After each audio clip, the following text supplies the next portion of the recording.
মানিক সাহেবের এখন যথেষ্ট বয়স হয়েছে। জীবনে কোনোদিন চাকরি বাকরি করেননি। তারপরও সবাই তাকে সাহেব বলেই সম্বোধন করেন। এই বয়সে জগতের সমস্ত দুশ্চিন্তা তাকে ঝাঁকিয়ে বসেছে। ক্লান্ত জীবনে বসে বসে অতীতের ফেলে আসা দিনগুলি ভাবতে ভাবতে তার চোখের কোণায় অশ্রু সঞ্চিত হতে থাকে। কি মানিক সাহেব, সারাদিন দোকানে বসে গল্পগুজব করলে কি আর হবে? কাম কাজ তো কিছু একটা করা লাগবে। মানিক দাদা আর কি কাজ করবে? বাপের যা সম্পত্তি আছে ও দিয়ে 3 পুরুষ পার হইয়ে যাবে। কি বলেন মানিকদা? এক পুরুষের সম্পত্তি তো তোমার দোকানেই চালান হয়ে যাচ্ছে। তোমার তো কোনো টেনশন নাই, চা 2 কাপ বেশি বেচবার পারলেই লাভ। আমার কথা তো কানে নিলে না, বুঝবা একদিন। আরে না দাদা, অত কি আর খাই নাকি? এখানে বসো, বুঝলু? নন্দদার জন্য একটা কড়া কইরা চা বানায় দাও। নন্দদা, আর যাই বলো, দাদার নামের শেষে সাহেব লাগানোটা কিন্তু আমার বেশ পছন্দ হয়েছে। আশেপাশে 2 গায়ে কি এরকম পয়সাওয়ালা লোক আছে? একেবারে সাহেব বলতে তো আমাগো মানিক দাদাই আছে। বিপদে আপদে সবার পাশে তো দাদাকেই পাই। সে ঠিক আছে, কিন্তু সাহেবেরও সাহেবগিরি থাকে না।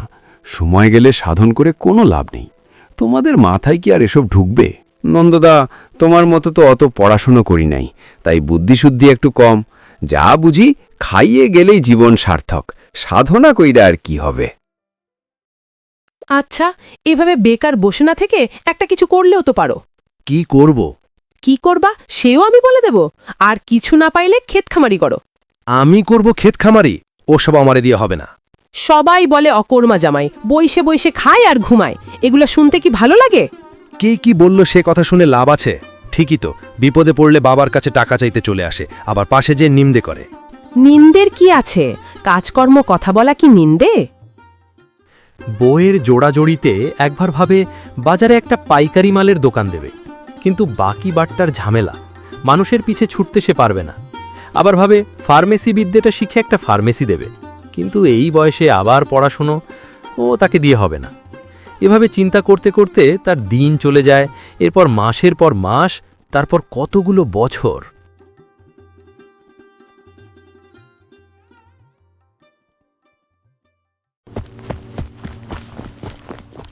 বাবলু, দৌড়ে কোথা থেকে আসলে?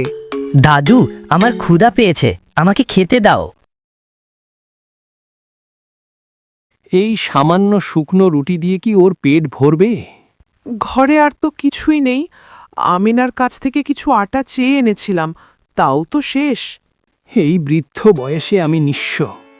পিতার সম্পত্তি বিক্রি করে খেলাম, এখন নাতিটারে খাবার দিতে পারি না। যাই সামান্য ছিল, ছেলেটার অসুখে সব গেল, তাও বাঁচাতে পারলাম না। বউটাও শহরে কাজের সন্ধানে সেই যে গেল, আর ফিরল না। ওসব কথা মনে করে আর দুঃখ করো না। এখন অনেক কিছুই করতে মন চায়, কিন্তু গায়ে শক্তি নেই। একটা বার যদি সুযোগ পেতাম, তাহলে কিছু অর্থ সঞ্চয় করতাম। অন্তত নাতিটার জন্য হলেও বড্ড ইচ্ছে হয়। যে সময় চলে যায় সে কি আর ফিরে আসে?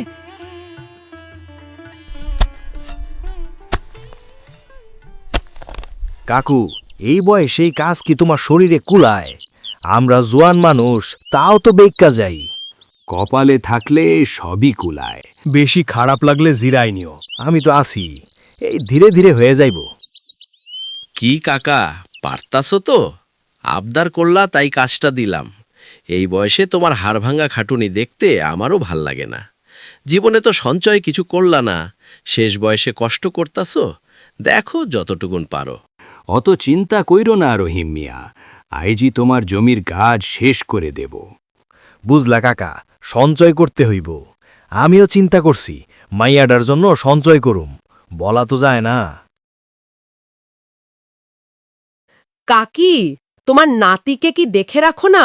গাছে তো আম জাম কিছুই থাকে না। সবে মাত্র আমগুলান পাকতে শুরু করলো, ঢিলায় সব ফালাই দিল। মা বাপ নাই না হয় বুঝলাম, কিন্তু তুমিও তো একটু ডাক দিতে পারো। দাদু, আমি ঢিল দেইনি, ছোটন দিয়েছে। তোর ছোট্ট হাতের ঢিলে কয়টা আম ঝরে সবই আমি বুঝি রে দাদু ভাই। বিপদে পড়লে পাড়া পড়শি চেনা যায়।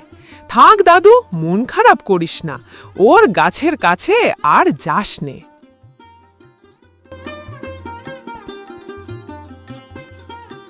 দাদু, এই বয়াম দিয়ে কি করবে?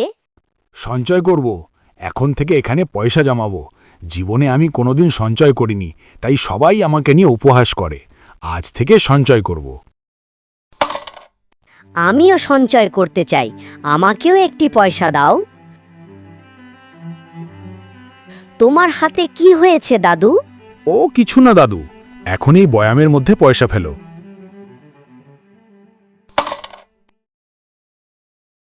বৃদ্ধ মানিক যখন যতটুকু কাজ পায় তাই করে যায়।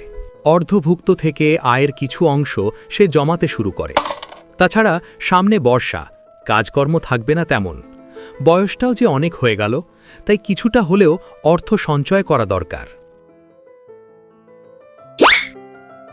এই কে রে আমার কাছে আবার ঢিল দিল? নিশ্চয়ই ওই হতচ্ছাড়াটা। পোলাপানের যন্ত্রণায় গাছে আম রাখা তো মুশকিল হয়ে যাচ্ছে। দাঁড়া, আমি আইতাছি।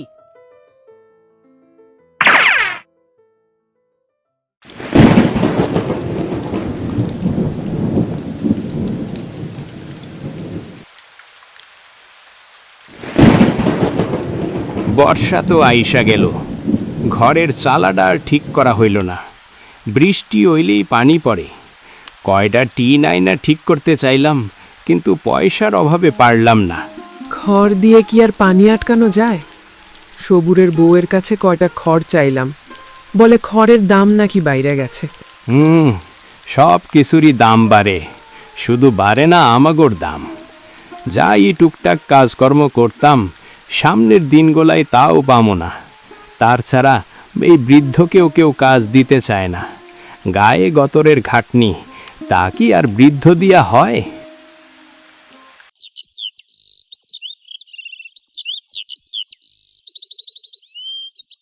আরে দাদাজি, কতদিন পর আসলা, আসো কেমন? এই তো যতীন, আসি কোনো রকম। দেখতে দেখতে তো তোমার ব্যবসা ভালোই বড় হয়ে গেল। সবই মালিকের দয়া। তা কি মনে কইরা, হাতে তো দেখি পয়সার ব্যাং, জমাইলা নাকি? হ্যাঁ, জমাইলাম। এখানে 1000-2 আছে। আমরা 3 বস্তা গম দাও তো। দাদা, গমের দাম তো অনেক বাইরে গেছে। এই টাকা দিয়ে এখন 1.5 বস্তা পাইবা। এত দাম? গেল বছর তো বস্তা 600-700 করে গেল। দিন যায় আর জিনিসের দাম বাড়ে, গেল বছরের হিসাব কইরা লাভ আছে দাদা? তাই বললা দ্বিগুণ? আচ্ছা থাক, আরেকদিন নিব যতীন, ভালো থেকো। সারা জীবন খাইছে আরামে, কামাই কইরা খাইলে বুঝতো জিনিসের দাম কেমন। হেই দিনের জমিদার, আইসকার কাঙ্গাল। খদ্দেরের অভাব আছে আমার। বাবলু, তুমি কি গাছ লাগাচ্ছ? আম গাছ। আম গাছ কেন রে দাদু? সবুরের বউয়ের গাছে মনে হয় ঝিল দিছিল। আয়শা অনেক চিল্লাচিল্লি কইরা গেল। এরপর কই থিকা জানি আম গাছের চারা খুঁজা নিয়া এইখানে লাগাইতেছে। দাদু, এই গাছ একদিন বড় হবে, অনেক আম ধরবে, তখন যত ইচ্ছা আম খেতে পারবো, কেউ আর আমাকে বকা দিবে না। অতদিন কি না খাইয়া থাকতে পারবা? পারবো দাদু। দাদু ভাই, তুমি আজ আমার জীবনের অনেক প্রশ্নের উত্তর দিয়া দিলে। কষ্ট করে যা অর্থ জমিয়েছি তার কোনো মূল্য নেই। এই ছোট্ট আম গাছের চারাটা তোমার পুঁজি। যত্ন করলে এর ফল একদিন ঠিকই পাবা। আর আমার এই জমানো অর্থের ফল আমি পাইলাম না। 600 টাকার গম হয়ে গেল 1200 টাকা। অর্থের দাম দিন দিন কমে যায়। তোমার মতো যদি আমি বুঝতাম, তাহলে আমার এই অবস্থা হইত না। এরপর বৃদ্ধ মানিক তার জমানো অর্থ থেকে কয়েকটা মুরগি কিনে আনে। সঞ্চয় করার ইচ্ছা আর তার নেই, কারণ অর্থকে বোতলবন্দি করে রাখলে সে অর্থের কোনো মূল্য নেই। যতটুকু সম্ভব অর্থ দিয়ে অর্থ বাড়াতে হবে। দাদু, এই দেখো ডিম। আজ আমাদের মুরগিগুলা ডিম পেড়েছে। এগুলা দিয়ে আমরা বাচ্চা ফুটাবো, তারপর অনেক মুরগি হবে। সময়ের সাথে সাথে বৃদ্ধ মানিকের মুরগির সংখ্যাও বেড়ে যায়। বাজারেও দেশি মুরগি ও ডিমের চাহিদা বেশ ভালো। বাবলুও এখন আর অন্য কারো গাছে ঢিল দেয় না। মুরগিগুলোকে নিয়ে তার আনন্দে সময় কাটে, খাবার দেয়। দেখতে দেখতে বাবলুর আম গাছটাও এখন আগের থেকে অনেক বড় হয়েছে। দাদুর জীবন থেকে সে অনেক কিছু শিখছে। এভাবেই সময় গড়িয়ে যায়।